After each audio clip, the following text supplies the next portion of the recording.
पुण्यधारा channel पे आपका स्वागत है। हमारी वीडियो पसंद करने के लिए धन्यवाद। कहा ना, बड़े आदमियों से अपने काम मत कराओ, बड़े आदमियों को सूचना दो। मैंने परसों कहा, सूचना दो मैं इस संकट में हूं, और ये भी कहो कौन सा संकट है। आपके नाम लेने से तो बड़े बड़े संकट टल गए, ये मत कहना मेरा भी टल जाए। ये कह रहा थी भक्ति, आप महान हैं, आपाद कंठ मुरु संखल वेष्टितांगा गाढ़म बृहन निगट कोटि निकृष्ट जंगा। तो आगे, तो नाम मंत्र मनुष्य सद्या भवंती, हाँ विगत बंद भया भवंती, सद्या विगत बंद भया भवंती। हे भगवान, आपकी महिमा, ऐसी बड़ी बड़ी बेड़ियां डाल दी, बहुत बड़ी बड़ी। आपाद कंठ मरु संकल वेष्टितांगा, यहाँ गले में, सीने पे, कमर में, पैरों पे, और वो बेड़ियां कैसी हैं जिससे चलने पर वो नुकीली है, जिससे पैरों की चलने से जंगाएं छिल गई हैं। ऐसी बेड़ियां भी जिस दिन आपका कोई नाम ले लेता है तो वे सद्या विगत बंद भया भवंती। अब ये मत कहना भगवान मेरी तोड़ दो, ये मत कहना। ये है भक्ति। आपके नाम में इतनी ताकत है कि ये बेड़ियां तो क्या काम है, ऐसी ऐसी बेड़ियां भी टूट जाती हैं। बस इतना ही कहना काफी। इतना कहोगे तो ये आपने अपनी बेड़ी तोड़ने का कहा है कि भगवान की महिमा बताइए। महिमा बताइए कि आपके नाम में ऐसी ताकत है कि बड़ी बड़ी बेड़ियां क्षण मात्र में कट जाती है। कोई कहे तुम अपनी बेड़ी कटवाना चाहते, नहीं नहीं, मैं तो भगवान के नाम की महिमा गा रहा हूं कि आपके नाम में ये है, बस यहीं चुप हो जाना। आगे महाराज जी भगवान अब मेरा नहीं, ये गलत हो गया। एक भक्ति ये है।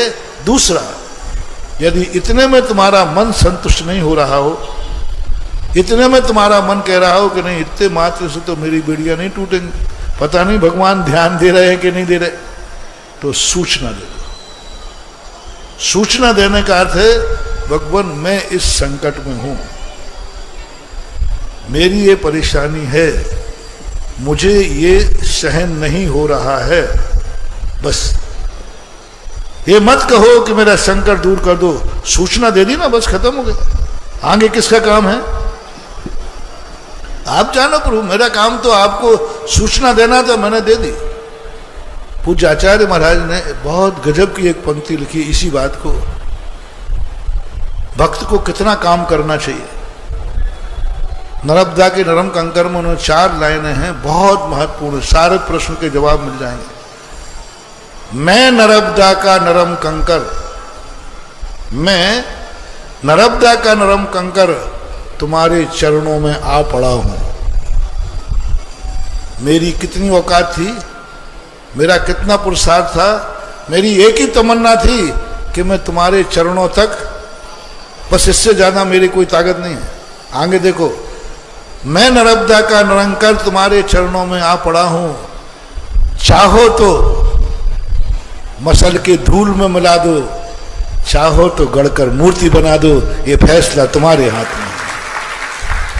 चाहो तो मसल के धूल में मिला दो, मैं नहीं कह रहा हूं कि धूल में नहीं मिला, हम मसल के धूल में मिलाओगे तो भी मेरे अभाग्य हैं, धूल गिरेगी तो आपके चरणों में।